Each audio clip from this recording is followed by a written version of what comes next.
And I was halfway through my turn when he gave me a call to eject. His call was crystal clear. Chibs, eject. Chibs, eject. Just on 2, clear takeoff, left hand. Takeoff left, middle left, swing west, copy. Starting at 24 is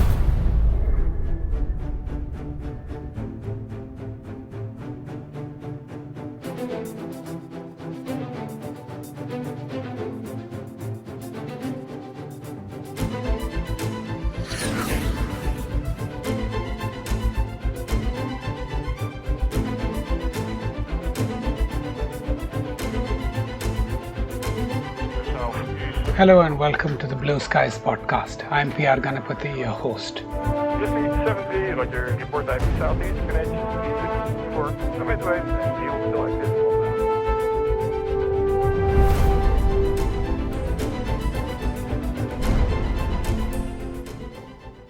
It's my great pleasure today to speak to Air Commodore Ashok Chhibbar.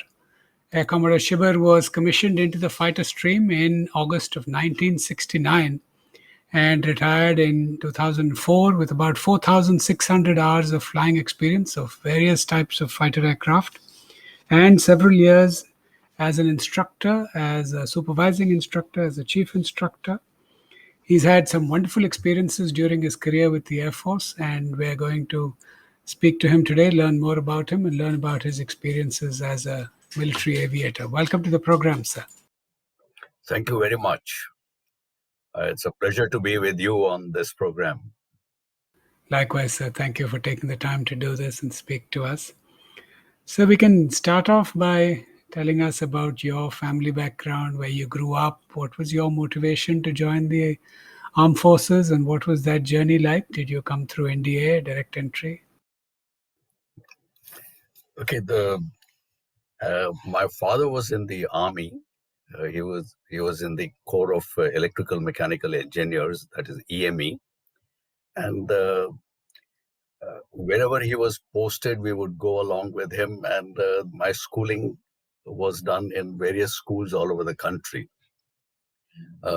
Before I joined the National Defence Academy, my last schooling was done at Garrison School, Jalandhar, and which is now the Kendriya Vidyalaya.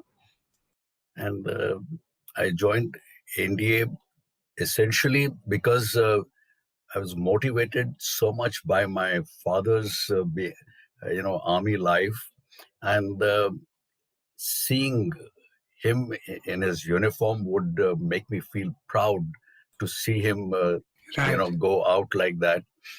And as a child, I was very much fascinated by the military bands. Right. One incident I recall in Bangalore when my father was posted at Jalali. There was a function and there was a military band playing, and two of us, we were about 4 or 5 years old. We just started marching behind the band, and about 4 or 5 kilometers we went marching behind them. And no one knew where we were. They were looking around for us, and finally they found us behind this band. So my motivation to be in the army subconsciously started fairly early in life, and as I grew up, seeing my father visiting, his unit along with him, seeing the way he would conduct himself and how the men would react to him was a great, source of inspiration and motivation to me to join the armed forces. Right. So I appeared for the NDA examination with Army as my first choice, Oh, wow. Navy as the second, and Air Force as my third choice. Oh, boy. And like I say, that I became a pilot by accident, or an accidental pilot. That is what is the title of my second book also. Wow. After my SSB at Meerut, where we had gone for the Army and Navy SSB, they asked all those who were given their option for Air Force, would they like to go to Dehradun for the SSB? And I raised my hand and said yes. Right. Uh, After the SSB at Dehradun, when the merit list came out, I was surprised to see that my name was fairly high in the Air Force merit list compared to the Army and Navy. Wow. And and then I got a call from to join NDA as an Air Force cadet. Okay, wow. I was a bit apprehensive initially, and so were my parents. Right. Not my parents so much as my mother. Uh-huh. My father was quite clear in his mind that joining the armed forces is the essence. The color of the uniform does not matter. That was his viewpoint. Right. But I had an option to change my service in my third term in NDA. Hmm. But by the time I landed up in NDA, all my friends were, the Air Force cadets. And I said, I will continue. I will not make any changes to my career option that has been given to me. Right. And during NDA was when you were first exposed to flying. And did you do any gliding in NDA at that time? Yes. In our sixth term, we were exposed to gliding. And I did about 50 launches. And I surprised myself when my instructor told me that he's putting me up for a trophy check. And it was quite a surprise to me that a person who was not wanting to be in the Air Force is now liking flying so much that I was considered good enough to go for a trophy check. Wow. Of course, I didn't get it. But yeah, obviously you were good enough to be among the top cadets. And if you can explain, what is the trophy check? It is a special check flight by somebody else for a trophy, is it? The OIC of the AFTT, that is Air Force Training Team, the officer in charge, was a squadron leader.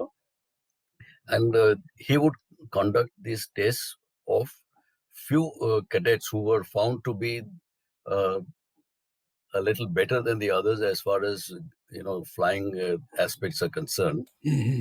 And we were three of us who were considered good enough to be put up for a trophy check. Right. Wow. So when I say a trophy check, means the person who comes out the top, he gets a trophy, a flying trophy. Okay.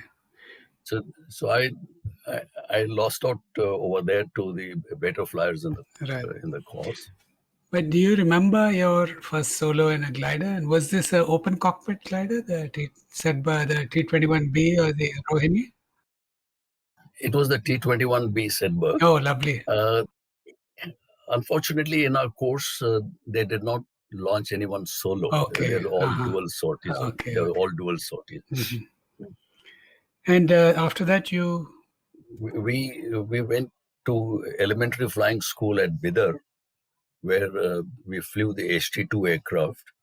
And once again, amongst the NDA cadets, we were 50 of us who joined from NDA, and there were some naval aviation cadets and some from the NCC and some foreign officers also who had come from Malaysia and Singapore. Wow.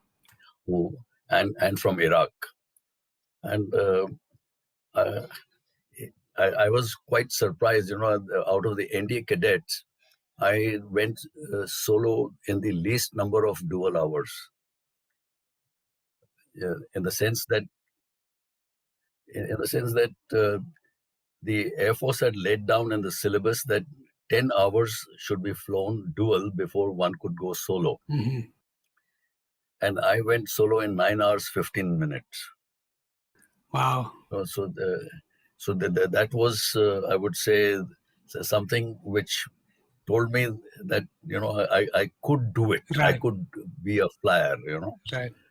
And so after we finished the HT2, once again, I was part of the three who went for a trophy check, but I once again didn't get it. Mm-hmm.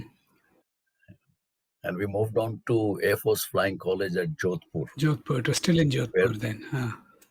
Yes, where we flew the T6G Harvard aircraft, Texan, right, as it was called. Yeah.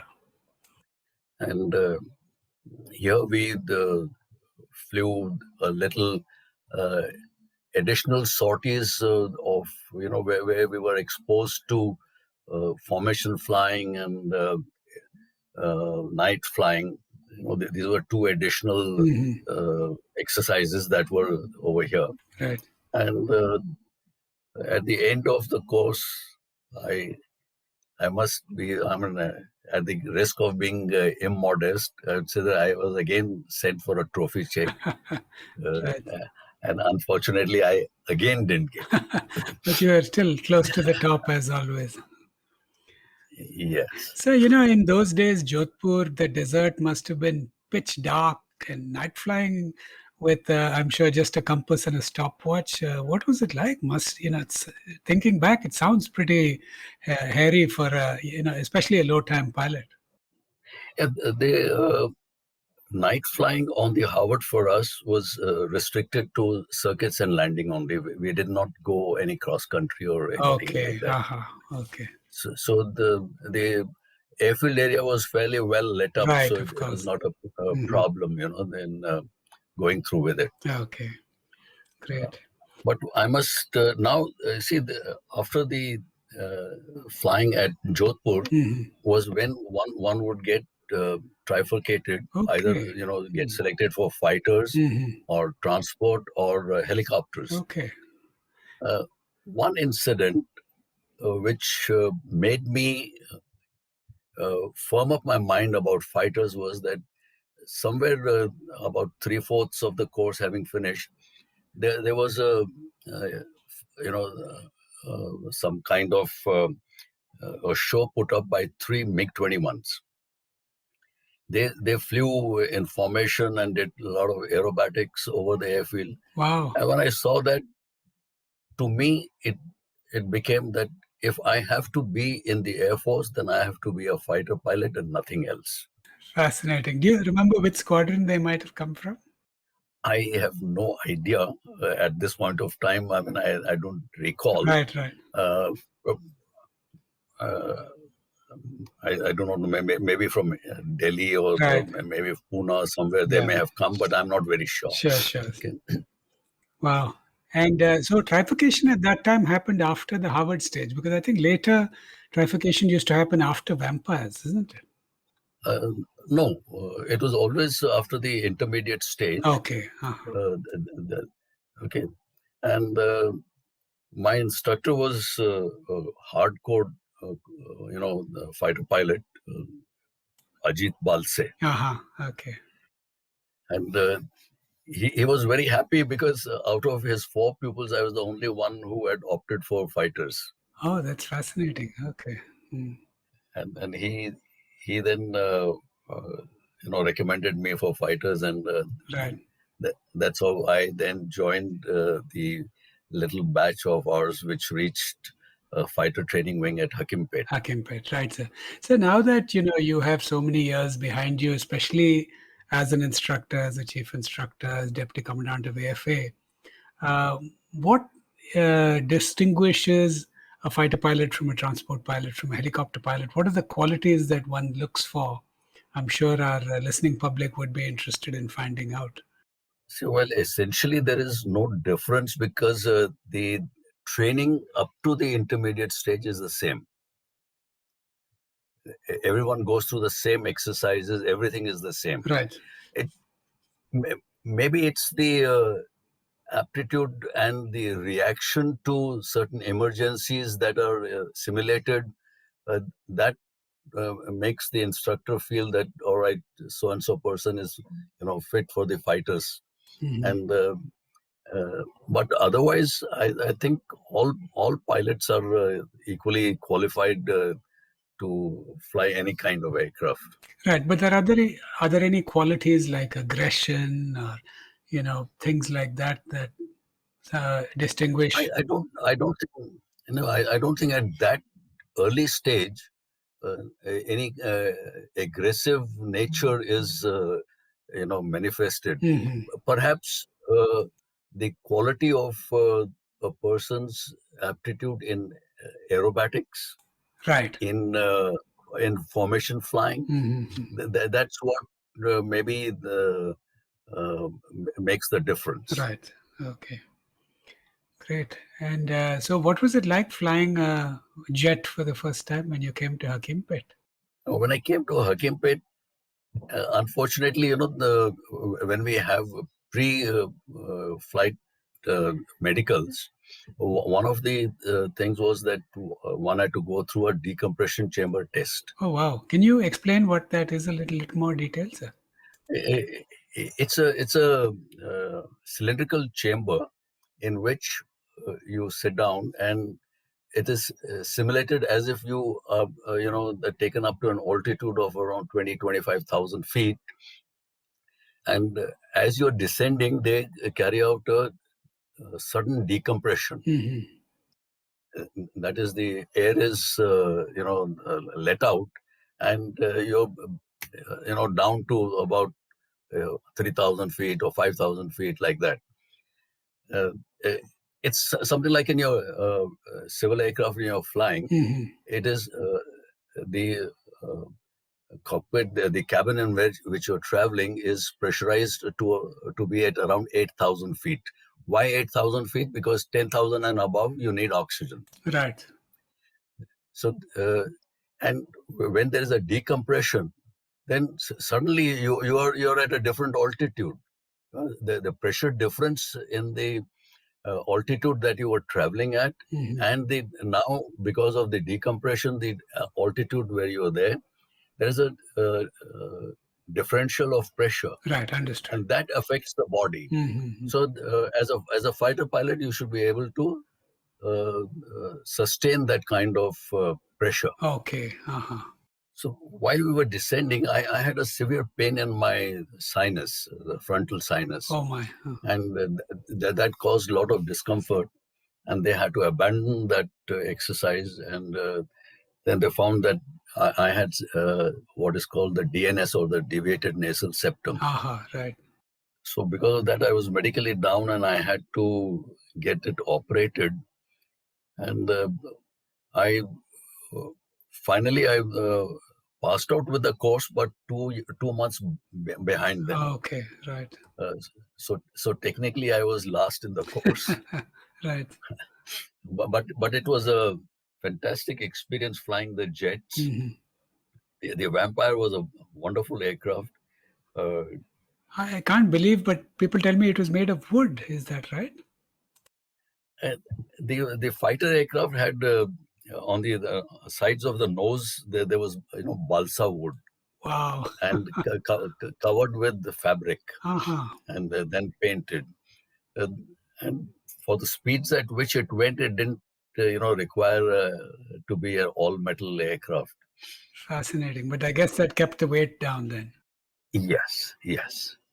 And some people say that, the first time you fly a jet, you're so used to the left turning tendency of the propeller that you're quite pleasantly surprised when the aircraft goes straight. Did you also have that experience? Yes. See, in a propeller aircraft, when you carry out a turn, you need to ensure that there is no slip or skid.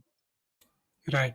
And for that, you need to give certain amount of rudder along with the bank. Whereas in the fighter aircraft, it was not necessary to do that, and the aircraft would turn without that slip and skid because of the jet efflux taking care of all the balancing act, you can say. Right.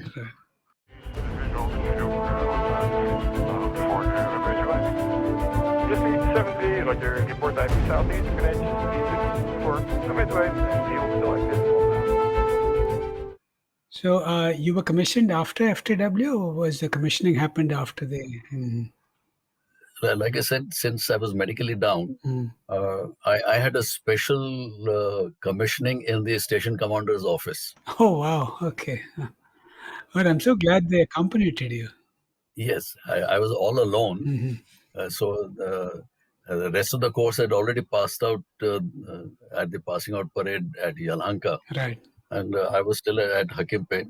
So the station commander was Group Captain Uport, who commissioned me in his office. And it was a very proud moment when he pinned that wings on my chest Right. and unveiled the rings under the cadets' flashes. Right. Great. And after that, you were posted to OCU for operational conversion? Yes, I was posted to OCU at Jamnagar, where we flew the Hunter aircraft Hmm. and flew around 60, 70 hours. Around 70 hours we flew on the Hunter. What was that syllabus like, sir? What sort of things did you learn in that phase? See, over here we learned more about tactical flying, battle formations. Mhm. Earlier we were doing more of the close formations or flying in loose number two position, you can say. But Mhm. we didn't do any tactical flying as such Right. on the vampires. Maybe just the initial exercises, but on the hunters it was more of tactical flying, keeping a track of any enemy aircraft bouncer coming, how to look out, where to Mhm. look out, Right. how to you know uh, operate in a environment where there are two or more aircraft along with you. Right.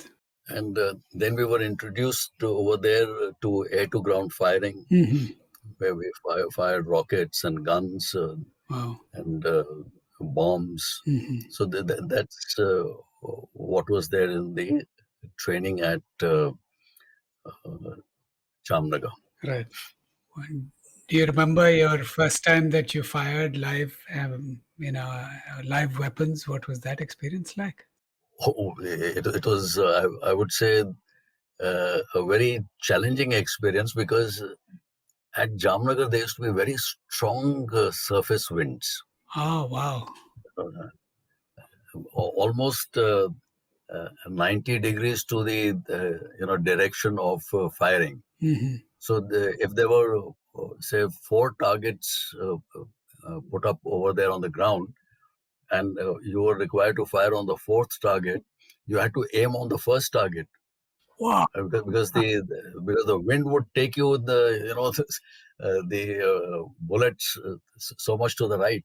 My goodness. So the rocket firing was relatively easier because of the speed of the rocket. Mhm. Before the wind could affect it much, it won't deviate so much from its path. And then operational squadron, where did you went to? From there, I went to my first operational squadron, which was a NAT squadron in Kalaikunda, Oh, wow. Mm. and over there we learned more about combat flying. Mhm.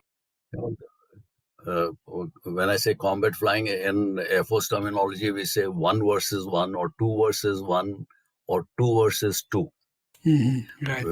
I will just amplify. 1 versus 1 means one against one of the enemy. 2 versus 1 means two of you and one of the enemy. 2 versus 2 means two of you and two of the enemy.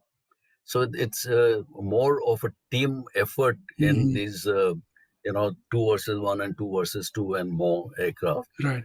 And here also we did a lot of air-to-ground firing also. Though, mind you, NAT was essentially a Air air defense defense. aircraft, Right. but the Indian Air Force used it as a ground attack also. Mhm.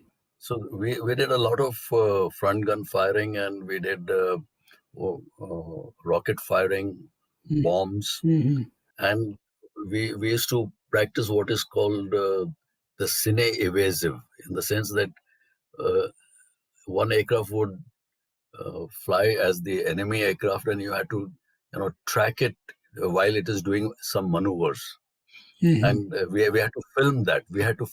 Okay. Haha. And once you brought back a good film consistently, Mhm. then you were declared fully ops on type. Okay. Wow. Which years were you in Kalaikunda? uh, I joined the squadron in 1970, Okay.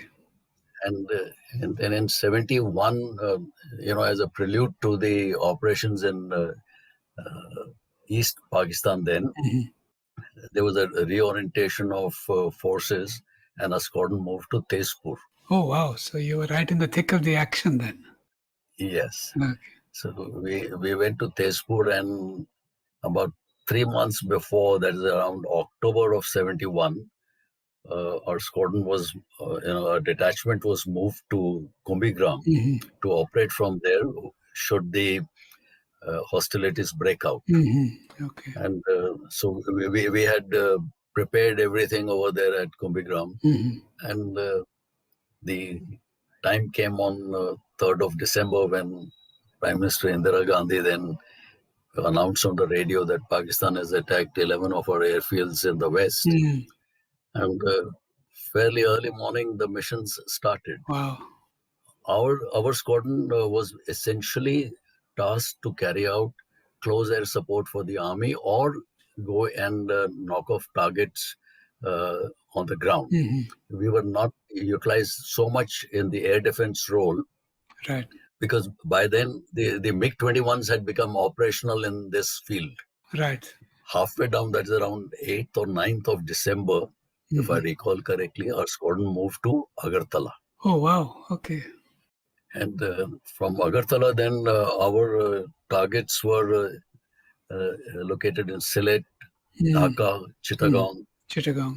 Uh, I must mention here that I did not fly any mission because I was still UT Ops, that is Right. under training Aha. on the NAC. Right.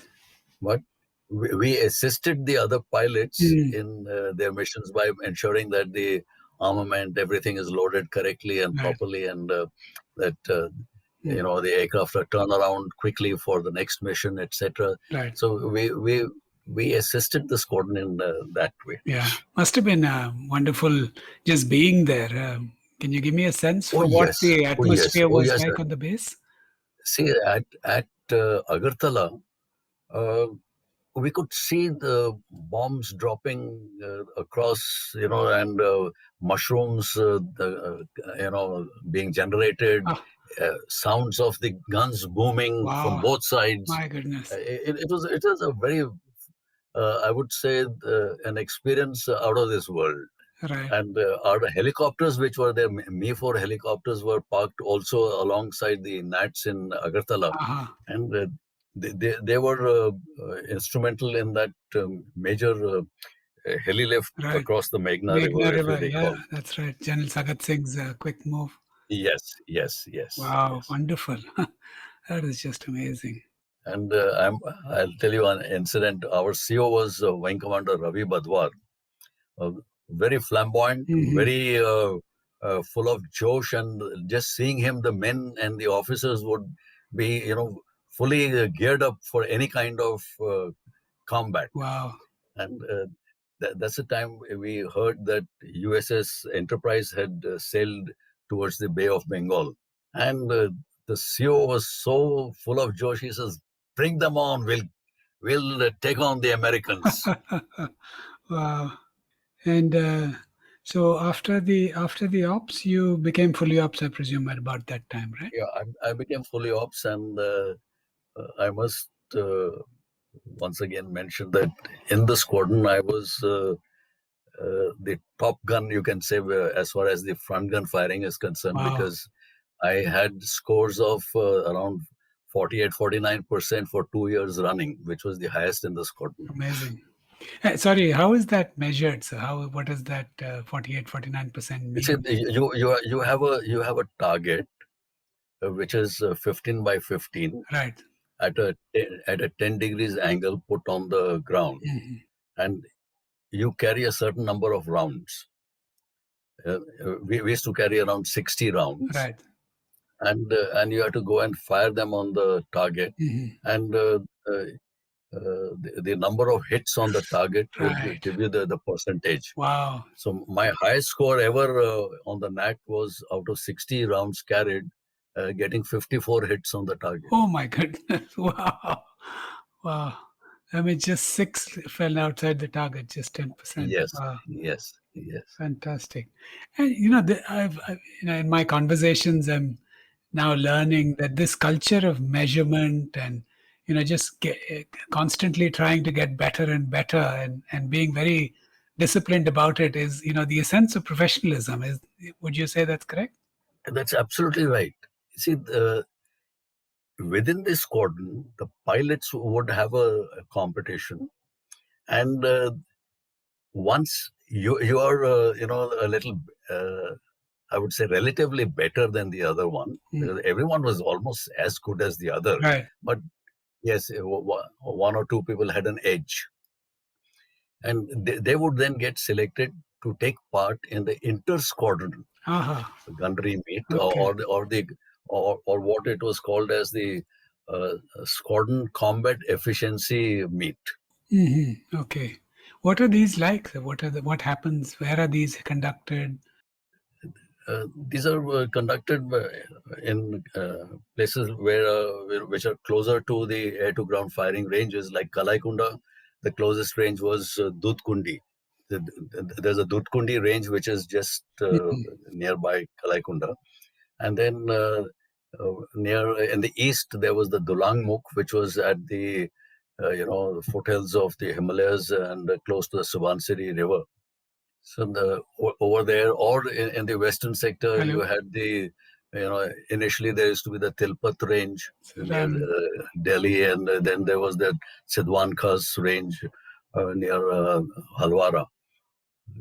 So these meets would be conducted at all these places, but it was command-wise. That is, we were in Eastern Air Command, so our combat efficiency tests would be done on either at Dudhkundi or at Dulangmukh. Before visualizing. Just need 7D, like your report IP southeast, connection D54. Midway, and yield selected. You had an ejection from Ek-21 after a mock combat sortie, sir. How did that come about? What was that experience like? Okay, once we had finished the first situation, which had ended in a stalemate, or as we call a circle of joy, my leader gave a call of stop, combat, stop. And this was, we were at 3.5 kilometers altitude. And he asked me to position myself for a second situation. And as I was positioning myself, I found that the fire warning light had come on. And I gave a call to my leader, and I told him I'm turning towards the base in a climbing turn. And I was halfway through my turn when he gave me a call to eject. His call was crystal clear. Chhibs, eject. Chhibs, eject. Wow. And I just pulled the ejection lever and I was out of the aircraft. Wow. So you didn't think for a second or wait? There was no way that I could have waited anymore, because the urgency in his voice was very clear. Wow. Amazing. So then initially I blacked out for a few seconds, and when I came to, I was hanging by the parachute. My God.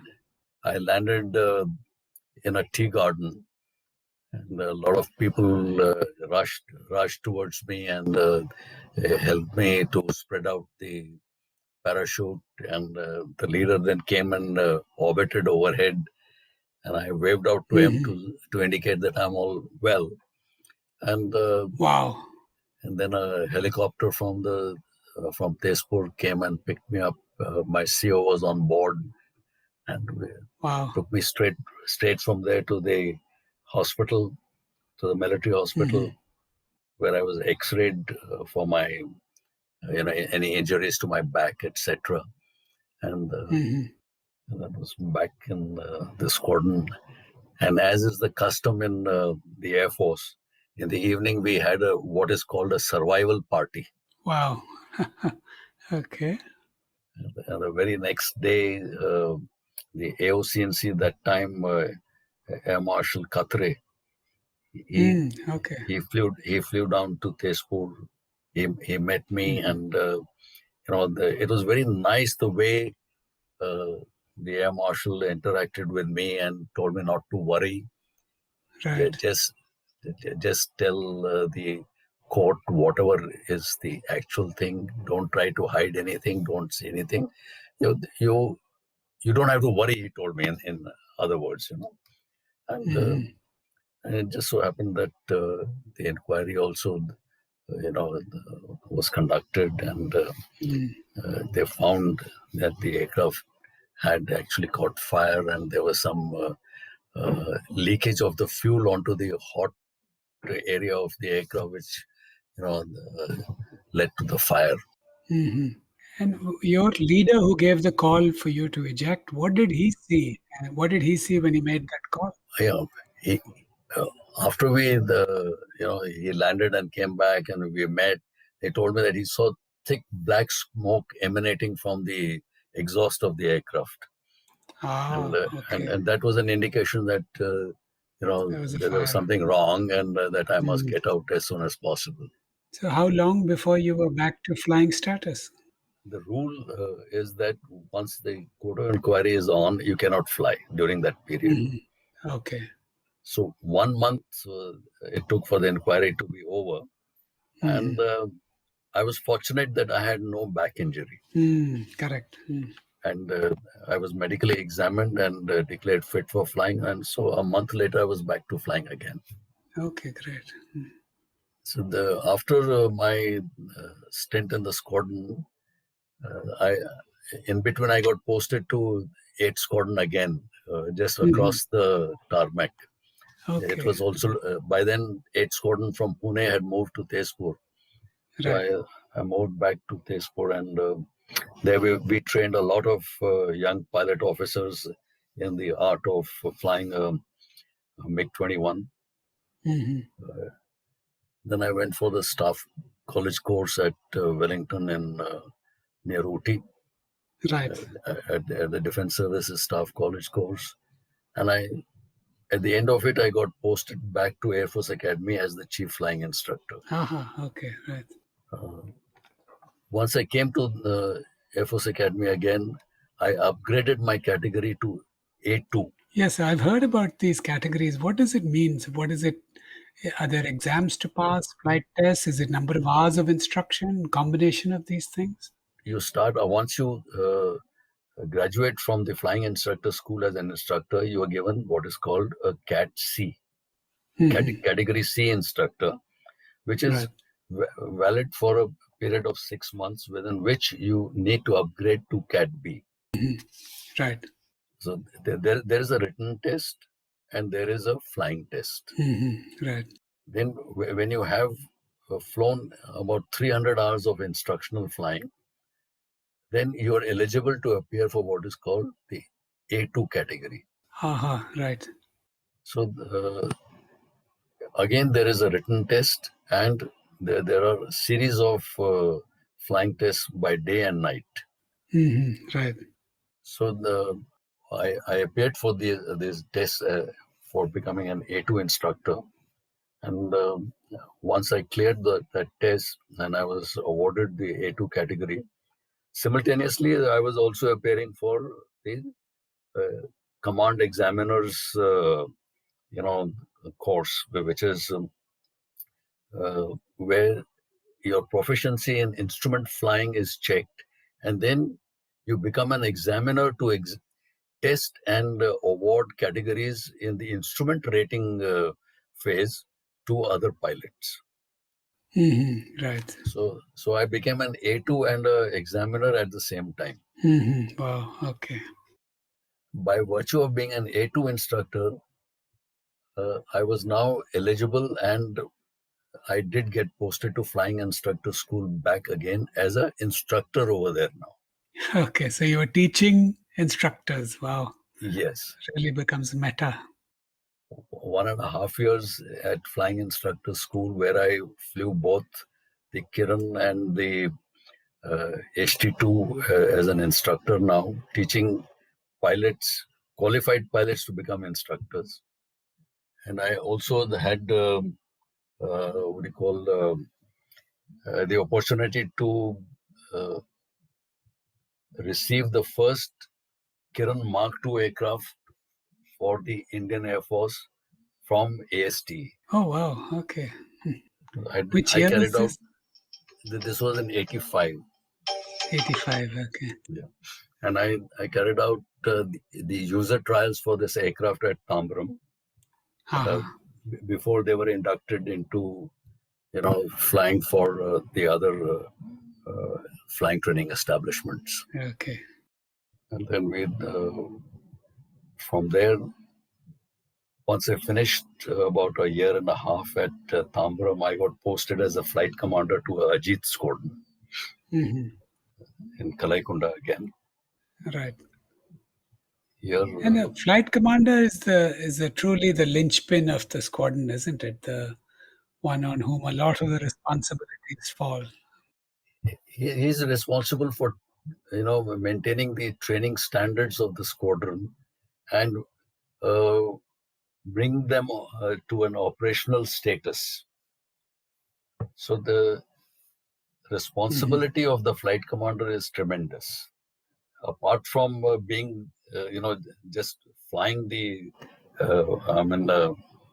making the pilots of the squadron fly the various sorties that they're supposed to fly, you're also now interacting with the technical staff for the maintenance of the aircraft. Right. See the transition. Earlier, you were a pilot just flying the aircraft. Now, Right. as the flight commander, you are now looking not only after the flying operations but also the maintenance. So you have to interact with the maintenance people a lot to ensure that all the aircraft are operationally, In fit some sense, they're preparing you, I think, for for the next step higher. up, which is command. Yes. So I had a 1.5 year stint as the flight commander before I got posted on promotion now to wing commander. I went as a directing staff to the College of Air Warfare. Okay. So you can say maybe it was a cooling off period after 3 hectic flying stints. Right. So Yeah, I think this was the first, after other than staff college, this is your first non-flying yes, posting, I think. correct. Right. But the urge to fly was always there. So I used to take time off from the College of Air Warfare, nip across to Air Force Academy and do some flying over there. Right. And then you got your command after that, huh? Yes, after 2 years at College of Air Warfare, I got the command of 52 Squadron, the Sharks, at Hashimara. Hashimara, okay. Yes. So back to the east. And, What were they flying at that? we were flying MiG-21 FLs, Type 77s. Type 77, okay. And it was a training squadron in the sense that pilots from the MiG Operational Flying Training Unit, something akin to that OCU of Hunters, it was there on MiGs. And once they finished that, they would come to operational squadrons. And my squadron was one of the squadrons which trained them further for in the art of combat and tactical flying, etc. In our squadron. Right. And here I must tell you that within 2 months of my taking over command of that squadron, there was this inter-squadron gunnery meet, or that combat efficiency, testing the combat efficiency of the squadrons. And here my squadron did pretty well, and individually I won the rocket trophy. Wow.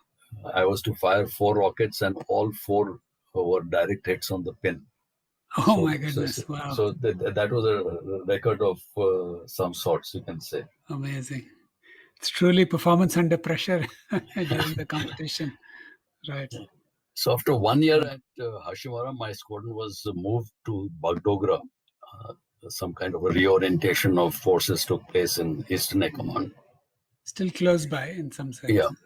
So we operated from Bagdogra for, I was the CO there for another 1 year in Bagdogra.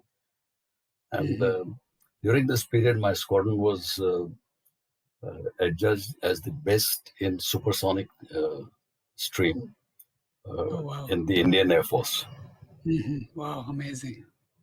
And once I completed my tenure, I was lucky to be appointed as staff officer to the Air Officer in Charge Personnel at Air Headquarters. Uh-huh. I had a 1-year stint there with Air Marshal Jaikumar. And then when Air Marshal Jaikumar moved to Western Air Command as the Senior Air Staff Officer, I moved with him. Though technically I was the S1Ep looking after fighter flying, but then he asked me to continue with him as his staff officer. Right. And when he moved to Central Air Command as the AOCNC, Air Marshal Pratap Rao came in as the SASO. Right. He asked me to stay on with him, and by then I had picked up my group captain's rank. Right. And I was a little reluctant to be a staff officer as a group captain. But Air Marshal Pratap Rao was very decent enough. He said, "You stay with me for 3 months, and thereafter I'll look for somebody else in the meantime." Right. In those 3 months, I got appointed as the station commander at Suratgarh. So I got posted to Suratgarh as the station commander, Right. which I took over on 1st January in 1993. And Suratgarh had fighter squadrons based there? It had one fighter squadron, a MiG-21 BIS aircraft, and it had a Pechora squadron, missiles, air-to-ground missiles. Okay, right. And after I was there for about a year, then the attack helicopter squadron from Pathankot moved in over here. Okay, Mi-25. Yeah, Mi-35s. And so now I had attack helicopter squadron, I had a fighter squadron, and I had a missile squadron. Fascinating. Yes. So I commanded here for 2.5 years, and then I got posted out to Bidar as the chief instructor. Right.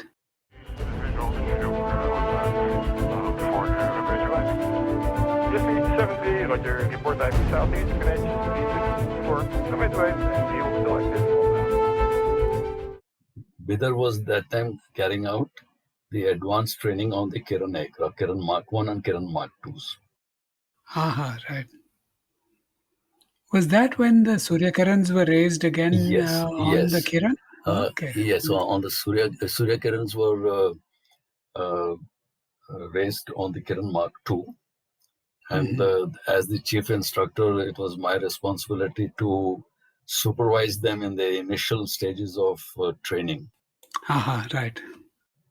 I also had an opportunity to fly a couple of sorties with the Surya Kirans during the training period and all. And an interesting thing I must mention here, the AOCNC was Air Marshal KB Singh, and he asked us, that give us a suitable name for the aerobatic team. Right. And I had suggested 3 names, out of which one of them was Surya Kiran, and that was selected. Oh, wow. Okay. 2 years in Bidar as the chief instructor, and then I was on promotion. I was sent as the Air 1 of Southwestern Air Command at Jodhpur. Right. So now you can see the responsibilities were changing. Yes. In a different manner. As a person who was looking after only the flying and the aircraft and the other branches, and now it was other stations. So now there were a number of stations, you had to look after in the sense, see their operational capabilities, etc., prepare the operational plans, all those things. Right. Yeah. And after 1 year in Jodhpur, the command itself moved to Gandhinagar. That's right. Correct. Okay. So we moved to Gandhinagar and we established the command there.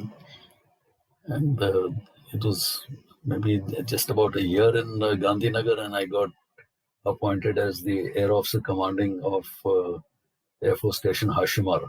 Oh, back to the east. So you spent quite a Back- bit of time in the Eastern Air Force. Oh yes, 13 years out of my 35 years. Wow. And Hashimara was like home to me because I had been there as a flying officer. I had been there as a CO. Now I was back Right. there as an AOC. Mhm. So I Which knew aircraft did it operate at that time? Based there? when I was AOC, that time it was the MiG-27s. There were 2 squadrons of MiG-27 there. Aha, okay. And I converted onto MiG-27 over there as a AOC. Nice. Right. I had 1.5 years of stint as the AOC.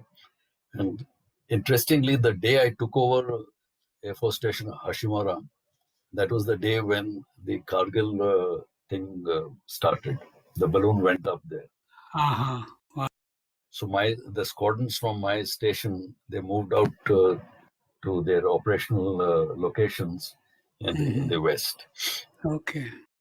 And for my stint in Hashimara, I was awarded the Ati Vishesh Seva Medal. Aha. Wow.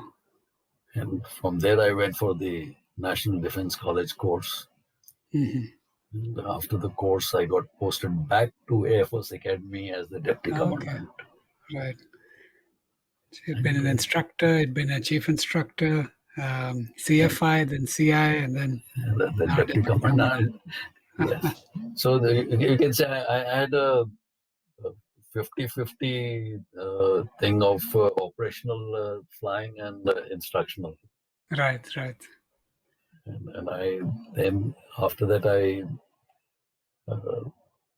after 2 years at Air Force Academy, then I got posted to headquarters Army Training Command in Shimla, Aha. which was my last posting before superannuation. Okay. Right. You've written a couple of books after that, I'm told, right? What were they about? Yeah, my first And book. can we find them on Amazon? Yes, you could find them on Amazon. The first book was titled Raindrops. Aha. Right. And the second one, The Accidental Pilot. Mhm. What I mentioned, how I became a pilot by accident, is what is mentioned here. Right. And but these are not novels. Uh-huh. These are a compilation of short stories. Short stories. Okay. Based upon my experiences in the Air Force, Mhm. essentially. Some fictional stories, Right. and a few poems that I dabbed in. I have put them all together into these 2 books. Right. So that's my. I used to write for the Air Force Flight Safety magazine quite regularly while in service. Wow. Okay.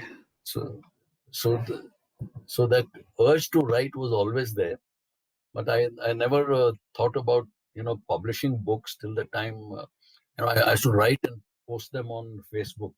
These Right. stories. Right. Then one publisher contacted me and said, "Why don't you publish your stories?" Right. I said, "If you will publish it, I will send you the scripts." Lovely. So I sent him that. He compiled them and he put them into a book form. Very nice. And told me, "Why don't you write another one?" So I wrote another one. I'll provide links to the audience. Can find them on Amazon and they can buy them. So I want to thank you for all the time you've spent today. This has just been a wonderful conversation to hear about all your experiences and both in instruction as well as in operational flying of different aircraft, the NAT and the MiG-21. Really grateful to you for your service as well as for your time today. Thank you so much. I'm really honored to have been, contacted by you for this podcast, and I am really, really very, very thankful to you for having invited me to this. No, so the pleasure and honor was all ours.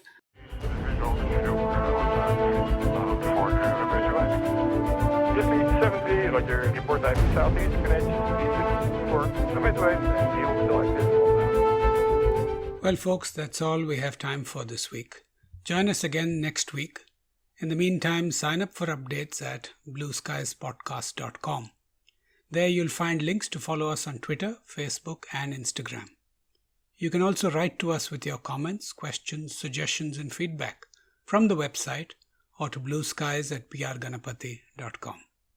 Subscribe to the podcast on any podcasting platform such as Stitcher, Google Podcasts, Spotify, Apple Podcasts, and even on YouTube. If you like what you heard, share it with your friends. Give us a rating in your favorite podcast.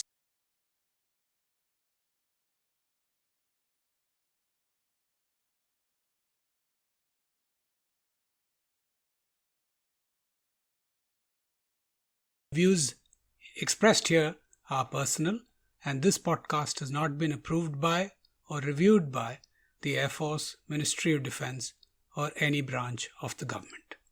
In the meantime, stay safe and Jai Hind. With your comments, questions, suggestions, and feedback from the website or to blueskies@prganapati.com. Subscribe to the podcast on any podcasting platform such as Stitcher, Google Podcasts, Spotify, Apple Podcasts, and even on YouTube. If you like what you heard, share it with your friends. Give us a rating in your favorite podcasting app and write us a review. It will help other people find us. I want to give my thanks to Saurav Chordia for our logo and Prithvik for the music. I want to reiterate that all the views expressed here are personal, and this podcast has not been approved by or reviewed by the Air Force, Ministry of Defense, or any branch of the government. In the meantime, stay safe and Jai Hind.